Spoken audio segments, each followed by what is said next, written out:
Seumur hidup tidak pernah melakukan sholat, pria ini malah husnul khotimah, hilang nyawa di depan Ka'bah. Ternyata gara-gara melakukan hal ini.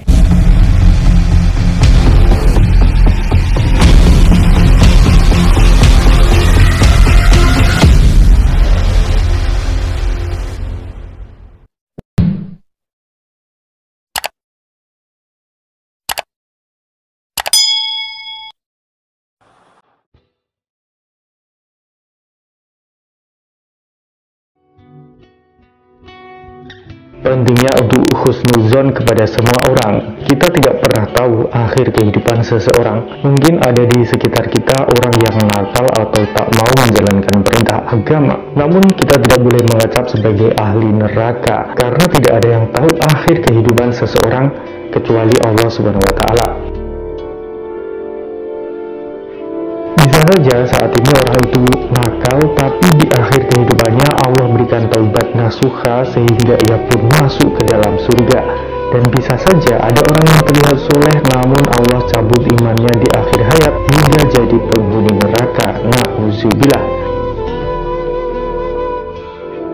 Nah, kisah nyata kali ini bersumber dari Tausiah A'agim di tahun 2017 lalu. Mengisahkan seorang pria yang berpulang ke rahmat Allah di depan Ka'bah. Padahal orang ini tidak pernah melakukan sholat selama hidupnya. Ternyata penyebab pria ini husnul khotimah adalah hal mengejutkan yang sering ia lakukan. Tonton video ini sampai selesai ya sobat, supaya tidak gagal paham. Sholat merupakan tiang agama. Sholat 5 waktu hukumnya wajib bagi semua umat Islam yang sudah mukallaf, yaitu balik dan sudah memenuhi beberapa syarat yang lain. Apapun perbuatan baik orang Islam akan sia-sia jika tanpa adanya sholat. Di akhirat, amal pertama yang dihisab adalah sholat. Jika sholatnya bagus, maka semua amal yang lain akan jadi bagus. Dan jika sholatnya jelek, maka amal yang lain juga jadi jelek.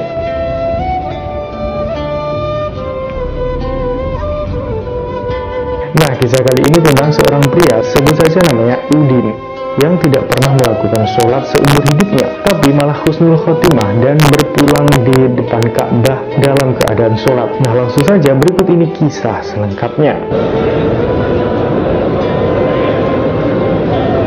Ada seorang pria, sebut saja namanya Umar. Umar ini rumahnya dekat dengan Pak Udin, jadi mereka ini bertetangga gitu. Nah, suatu waktu Umar punya niat untuk pergi umrah ke Tanah Suci.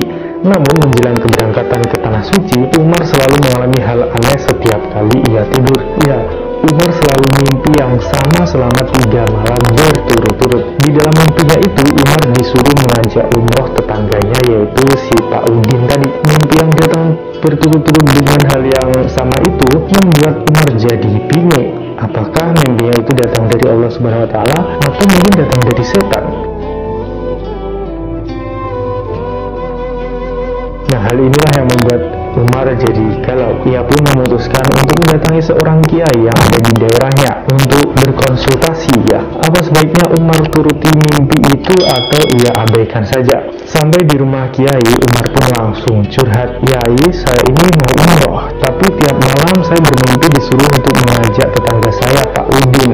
Padahal saya tahu tetangga saya itu tidak pernah sholat. Saya jadi bingung ya, apakah saya turuti perintah di mimpi itu atau saya abaikan saja ya, kata Umar. Nah, gini saja nak Umar, nanti malam kamu sholat istikharah, kemudian lihat nanti malam Allah kasih mimpi apa, timpal Pak Kiai. Nah, setelah mendapat saran seperti itu, Umar pun segera berpamitan pulang ke rumahnya. Malam harinya, Umar langsung menuruti saran dari Pak Kiai tersebut. Ia pun sholat istikharah 2 rakaat kemudian tidur. Tak lupa juga ia membaca doa. Nah, ketika tidur, ternyata mimpinya masih sama. Umar masih disuruh untuk mengajak Pak Udin berangkat umroh. Pagi harinya, Umar langsung kembali lagi ke rumah Pak Kiai untuk menceritakan hasil mimpinya tadi. Lalu dengan mantap Pak Kiai pun menjawab, "Oh, kalau begitu mimpimu berarti kamu harus mengajak umroh Pak Udin," ucap Kiai itu. Umar segera berpamitan kemudian menuju rumah tetangganya yaitu Pak Udin tadi. Umar langsung mengucapkan salam di depan rumah Pak Udin. Lalu Pak Udin pun muncul dan mempersilahkan masuk Umar. Setelah sedikit basa-basi, Umar pun segera menyampaikan maksud dan tujuan dia bertamu ke rumah Pak Udin. "Pak, kita umroh yuk," kata Umar mengajak Pak Udin. Ya, mendengar ajakan itu Pak Udin pun langsung terkejut dong. "Dik, buru-buru saya umroh, sholat saja nggak pernah sholat, nggak pernah diajarin orang tua saya juga, dan salahnya saya juga tidak mau belajar," kata Pak Udin yang ternyata sudah sepuh itu. "Kalau itu masalahnya, saya sanggup Pak mengajari Bapak sholat," timpal Umar. Setelah beberapa kali dibujuk, akhirnya Pak Udin pun mau diajari sholat sama Umar. Nah, mulai hari itu sebelum berangkat umroh, Umar selalu ke rumah Pak Udin untuk mengajarinya sholat. Alhamdulillahnya setelah beberapa hari, Pak Udin pun sudah bisa melakukan sholat. Hari keberangkatan umroh pun tiba. Pak Udin dan Umar berangkat bersama dari rumah. Mereka terlihat akrab dan terlihat semangat. Singkat cerita, mereka pun sampai di Tanah Suci. Umar dan Pak Udin pun melakukan ibadah umroh dengan semangat. Bahkan Pak Udin yang tidak pernah sholat sebelumnya pun jadi rajin sholat. Bahkan melakukan banyak sekali sholat sunnah di sana. Ya, selain sholat wajib ya, Pak Udin juga melakukan sholat sunnah taubat. Ia sangat menyesal karena seumur hidupnya telah meninggalkan sholat 5 waktu. Menjelang pulang karena merasakan nikmat ibadah, Pak Udin meminta izin untuk sholat sekali lagi di depan Ka'bah. Dan ternyata itulah sholat terakhir Pak Udin. Ya, Pak Udin berpulang ke rahmatullah saat melakukan sholat di depan Ka'bah di Tanah Suci. Masya Allah. Tentu saja hal ini pun membuat semua orang jadi terharu. Apalagi Umar yang mengetahui hal itu. Ternyata mimpinya sebelumnya itu adalah petunjuk dari Allah untuk menyelamatkan Pak Udin, sehingga Pak Udin pun dapat berpulang dengan husnul khotimah.